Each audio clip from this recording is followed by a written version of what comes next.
Okay, here's my audience.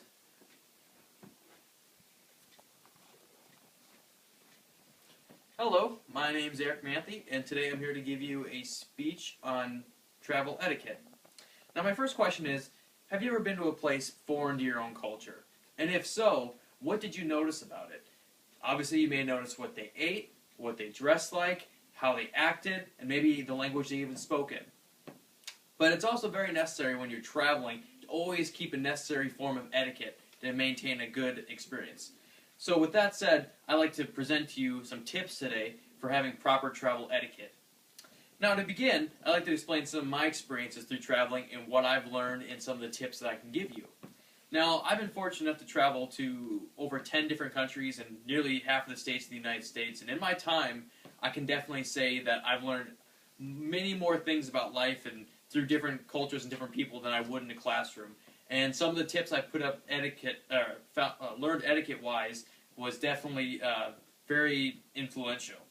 My first tip is always be respectful of different cultures. Regardless of where you're going or what you're doing, always maintain a fine line of respect for whoever you're dealing with, because that situation, it's obviously foreign to you, and when you're traveling like that, you want to learn and explore and not intimidate and conflict with other people.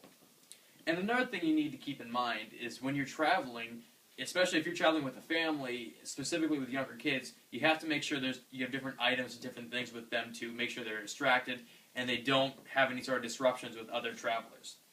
Now, according to the Everything Family Guide to Budget Travel, they mentioned something as simple as bringing a firm pillow for a baby to sleep on can make a world of difference. Obviously, it's a very basic tip, but it's a good idea to let you know that when you're traveling with a family and with younger kids, always have an item with them to keep them distracted and not have them disrupt other passengers or other people around you. Now, my next tip is to always be polite. Again, regardless of where you're going or what you're doing, you don't know the situation you're going to be dealing with when you're conversing with certain people. So it's always best to be as polite as possible, because you don't know the situation that they're in or what you're dealing with, so it's always important to remain polite. And my last tip is to always use common courtesy in your basic set of manners when you're going abroad.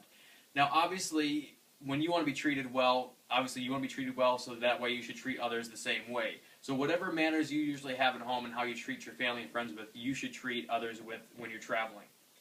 Now, according to the world's most intimate cruises, for an example, etiquette on a ship is the same as anywhere else. Civility and courtesy for other people is key. For example, don't talk so loud that other people in the cabin can hear you. Now, this is a very basic example of why using basic etiquette can avoid a confrontation or any sort of conflict with other passengers, and always being very courteous to them. So in conclusion, I presented 3 basic travel etiquette tips to help you in your next adventure or explore. Those 3 tips would be always be polite, use your basic manners and common courtesy, and to respect all cultures. So that was my travel etiquette speech. My name's Eric Manthe, and thanks for watching.